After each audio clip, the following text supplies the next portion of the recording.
Ja, wir kommen wieder jetzt in die Kategorie Lieder, die von uns gecovert wurden. Ein Stückchen, das heißt auch Plattdeutsch, ich sög mein Briel, das halt all von allen Menschen, die dann morgens den Duckmann sie noch ein Käseblatt kriegen und dann wollen die abends zu Lürchen. Und da haben wir wieder ein Lied von Mock vor 55 Jahren. Und dann heißt ich sög mein Briel, aber Fats Domino hat das covert. Auch der ist da berühmt mit worden. Nu weiß man still, ich sög mein Brief,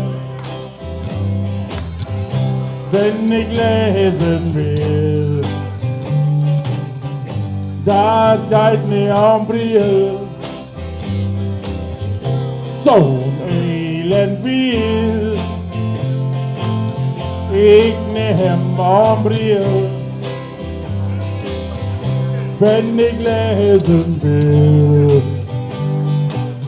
brauche ich diese verdammte Brille.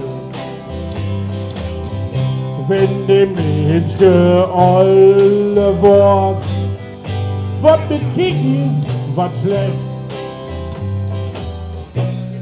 Ich lesen muss die Brille und das ist denn all recht. No weiß man still, ich sög mein Brief, wenn ich lesen will, brauch ich diese verdammte Brille. Kommt morgens die Zeitung, Dummmannsblatt, dann kann man nix sehen.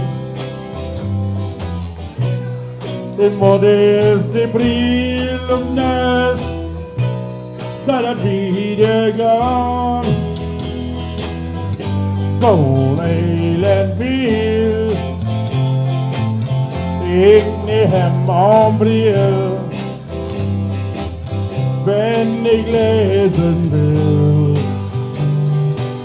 brauch ich diese verdammte Brille.